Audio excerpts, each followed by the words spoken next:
السلام علیکم ورحمۃ اللہ وبرکاتہ۔ میرے پیارے بھائیوں اور بہنوں، آج کی اس ویڈیو میں ہم آپ کو بتائیں گے کہ سانپ اور مور کو جنت سے کیوں نکالا گیا۔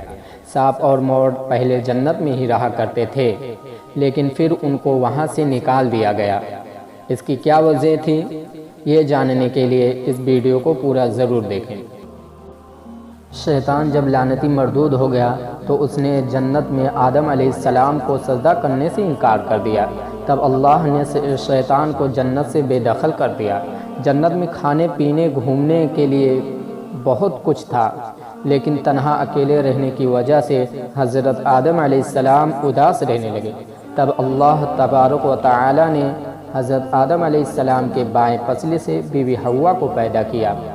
اس طرح دونوں ایک ساتھ جنت میں خوشی خوشی رہنے لگے۔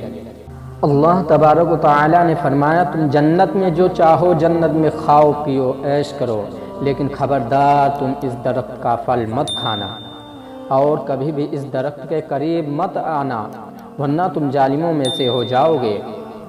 اس سمے جنت میں مور اور سانپ بھی رہا کرتے تھے۔ وہ دونوں جنت سے باہر بھی آیا جایا کرتے تھے۔ اس وقت سانپ کے پیر بھی ہوا کرتے تھے اور سانپ کے منہ سے ابرک کی خوشبو بھی آیا کرتی تھی، اور مور ابھی جتنا خوبصورت ہے اس سے کئی زیادہ وہ جنت میں خوبصورت تھا، اور اس کے پیر بھی بہت ہی خوبصورت تھے۔ ایک دن دونوں جنت سے باہر نکلے تو سامنے شیطان آ گیا۔ شیطان نے کہا، مجھے جنت میں لے کر چلو۔ تو سانپ اور مور نے کہا، ہم تم کو جنت میں نہیں لے جا سکتے ہیں، ہمیں اللہ تبارک و تعالی کا ڈر اور خوف ہے۔ اس پر شیطان نے ان دونوں کو دوستی کا واسطہ دیا کہ ہم سب ایک ساتھ جنت میں رہتے تھے، مجھے بھی جنت میں لے چلو۔ اس پر سانپ نے شیطان کو مشورہ دیا کہ تم سانپ بن جاؤ، تمہیں مور نگل لے گا اور جنت میں لے جا کر اگل دے گا، اس طرح تمہیں کوئی دیکھ نہیں سکے گا۔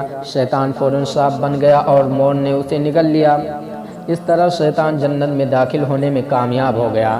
شیطان نے جنت میں آدم علیہ السلام اور بیوی حوا سے ملاقات کی اور کہا، میں تمہارا دوست ہوں، تم نے جنت میں ابھی تک اس پیڑ کا پھل کیوں نہیں کھایا؟ اس پر حضرت آدم علیہ السلام اور بیوی حوا نے کہا کہ اللہ تبارک و تعالی نے ہمیں اس درخت سے دور رہنے کو کہا ہے اور اس کا پھل کھانے سے منع فرمایا ہے، اس لیے ہم نے ابھی تک وہ پھل نہیں کھایا ہے اور نہیں کھائیں گے۔ جب حضرت آدم علیہ السلام سو گئے تو شیطان بیوی حوا کے پاس آیا اور اسے بہکانے لگا اور کہا کہ اللہ نے تمہیں وہ پھل اسی لیے کھانے سے منع کیا ہے، کہیں وہ پھل کھانے کے بعد تم فرشتہ نہ بن جاؤ اور ہمیشہ کے لیے تم جنت میں نہ رہنے لگو۔ بیوی حوا نے شیطان کے بہکاوے میں آ کر وہ پھل کھا لیا، اور جب حضرت آدم علیہ السلام سو کر اٹھ گئے تو شیطان انہیں بھی بہت بہکایا اور انہیں کھانے کے لیے مجبور کیا، اور وہ پھل حضرت آدم علیہ السلام کو کھلا دیا۔ جیسے ہی ان دونوں نے درخت کا پھل کھایا تو ترنت ان کے جسم سے جنتی لباس اتر گیا۔ تبھی اللہ تبارک و تعالی نے ان دونوں سے کہا، میں نے تم دونوں کو اس درخت کے بغل میں جانے سے اور اس درخت کا پھل کھانے سے منع کیا تھا۔ اللہ تبارک و تعالی نے حضرت آدم علیہ السلام اور بیوی حوا کو جنت سے نکال کر زمین پر بھیج دیا اور ان سے کہا کہ اب تم دونوں کا زمین پر ہی ٹھکانہ ہے۔ اللہ تعالیٰ نے شیطان کو جنت میں لانے کی وجہ سے مور کی خوبصورتی چھین لی، اور اللہ نے مور کے پیر کو بدصورت بنا دیا، جس پیر سے اس شیطان کو اس نے جنت میں لایا تھا۔ جس منہ سے سانپ نے شیطان کو مشورہ دیا تھا، اللہ تعالیٰ نے اس کے منہ کی ابرک کی خوشبو چھین لی اور سانپ کے منہ کے اندر زہر ڈال دیا، اور اللہ نے سانپ اور مور کو جنت سے نکال دیا۔ دوستو، اس چینل دا اسلامک میڈیا کو بنانے کا مقصد یہ ہے کہ اس چینل کے ذریعے ہم اور آپ کچھ سیکھ سکیں۔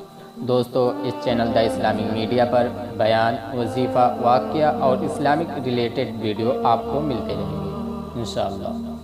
آپ سبھی بھائیوں اور بہنوں سے گزارش ہے کہ ہمیں سپورٹ کیجیے، ہمارے چینل دا اسلامک میڈیا کو سبسکرائب کر کے۔